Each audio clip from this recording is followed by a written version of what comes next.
2200 నుంచి 2400. ఈరోజు చంద్రబాబు నాయుడు పరిపాలనలో, జగన్ గారి పరిపాలనలో 2200 నుంచి 2400 ఉన్న ధాన్యం చంద్రబాబు నాయుడు పరిపాలనలో 1400. అంటే ఈ రాష్ట్రంలో ఉన్న రైతుల్ని కూటమి ప్రభుత్వం దోచుకు తింటుంది. దాని గురించి ఆయన కార్యాచరణ ప్రకటించారు రైతుల మద్దతుగానే. మా పార్టీ రైతుల మద్దతుగా ఉండడం కోసం ఆయన కార్యాచరణ ప్రకటించారు.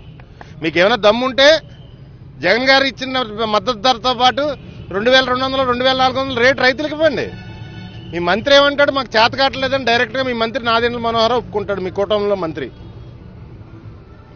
మాకు చేతనవ్వట్లేదు, మేము ఫెయిల్ అయ్యామని చెప్పేసి డైరెక్ట్గా మంత్రి ఒప్పుకుంటాడు. మరి ఇంకో మాట చెప్తున్నాను ఇక్కడ లోకల్లో ఉన్న నాయకుడికి. మొన్న మధ్యన మాట్లాడుతూ గెస్ట్ హౌస్, తేటకొండ గెస్ట్ హౌస్లో కూర్చుని జగన్ గారి ఆస్తులు, ప్రజలకు పంచిపెట్టేవాళ్ళని చెప్పేసి మాట్లాడుతున్నాడు తేటకొండ గెస్ట్ హౌస్లో కూర్చుని. నేను ఒకటే చెప్తున్నాను యనమల రామకృష్ణుడికి, నువ్వు మొట్టమొదటిసారి ఎమ్మెల్యేగా పోటీ చేసేటప్పుడు కనీసం 2 లక్షల రూపాయలు నీ దగ్గర లేక రైతు ఐక్య సంఘం, తుని నక్కపల్లి రైతు ఐక్య సంఘం అందరూ కలిసి, పెద్దలందరూ కలిసి 2 లక్షల రూపాయలు చందాలు వేసుకుని నేను గెలిపించిన పరిస్థితి. అంటే నీ దగ్గర డబ్బు లేక తునిలో పెద్దలందరూ డబ్బులు వేసుకుని నేను గెలిపించిన పరిస్థితి. ఈరోజు నీ దగ్గర డిస్టిలరీలు, భూములు, వేలాది కోట్ల ఆస్తులు నీ దగ్గర. ముందు ఆస్తులన్నీ కూడా పేద ప్రజలకు సంబంధించిన ఆస్తులు కాబట్టి, నువ్వు అన్యాయంగా అక్రమంగా సంపాదించి అనుభవిస్తున్నావు కాబట్టి ఆ పేద ప్రజల ఆస్తుల్ని పేద ప్రజలకు ముందు నువ్వు పంచిపెట్టి అందరికీ నీతులు కబుర్లు చెప్తే, శుద్ధలు చెప్తే బాగుంటుందని చెప్పేసి నా ఉద్దేశం. అదే చెప్తున్నాను, నేను పేపర్లో వచ్చింది.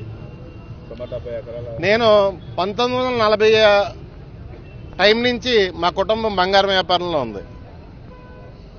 నేను భూమిని కొనుక్కున్నాను. నిన్న మొన్న చంద్రబాబు నాయుడు భూమి కొనుక్కున్నాడు రాజధానిలో.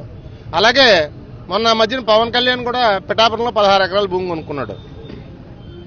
అదేవిధంగా ఈ 10 రోజుల్లోనే యనమల రామకృష్ణుడు రెండు ఆస్తులు రిజిస్ట్రేషన్ చేయించుకున్నాడు. ప్రజల దగ్గర ఉన్న ఆస్తులు నేను అంటాను అవన్నీ కూడా దోచుకుతున్నాయే, పేద ప్రజల దగ్గర లాక్కు దెబ్బనియే అంటాను. అది అయిపోద్దా? బురద జల్లేస్తే బకెట్ బురద అయిపోద్దా? ఎల్లో మీడియాలో లేకపోతే C batch, Chandrababu batch, yellow media చెంచాగాళ్ళు ఒక మనిషి మీద బురద జల్లేస్తే అయిపోద్దా? అంటే నేను వైఎస్ఆర్ కాంగ్రెస్ పార్టీలో పనిచేస్తున్నాం కాబట్టి, వైఎస్ఆర్ కాంగ్రెస్ పార్టీ మనుషులం కాబట్టి మేము ఆస్తులు కొనుక్కోకూడదా? వేలాది కోట్లు ముందు ప్రజలకు పంచిపెట్టి నీ ఆస్తులన్నీ చెప్పేసి తెలియజేసుకుంటున్నాను. అదేవిధంగా ఈ రాష్ట్రంలో రైతులకి, మహిళలకి, విద్యార్థులకి అందరికీ న్యాయం చేయాలి.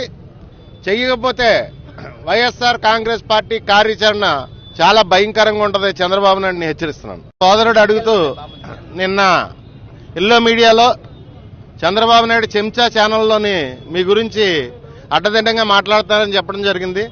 అవును, నేను ఖచ్చితంగా భూములు కొనుక్కున్నాను. సెజ్లోని 6 ఎకరాల భూమి కొన్నాను. మార్కెట్ రేటు మీద హెచ్చు రేటు కొనుక్కున్నాను. నేను నా దగ్గర డబ్బులు ఉన్నాయి, నేను కొనుక్కున్నాను. నేను ధైర్యంగా చెప్తాను. రైతులు అమ్మారు, రైతులు అమ్మితే రైతుల దగ్గర నేను కొనుక్కున్నాను. ఏ రైతన్నా మీ దగ్గరకు వచ్చి నా భూమి తక్కువ రేటు కొన్నాడని చెప్పారా? ఎవరన్నా కంప్లైంట్ చేశారా? అలాంటిది ఏం లేదే. మార్కెట్ రేటు మీద హెచ్చు రేటు కొనుక్కున్నాను నేను. Thank you.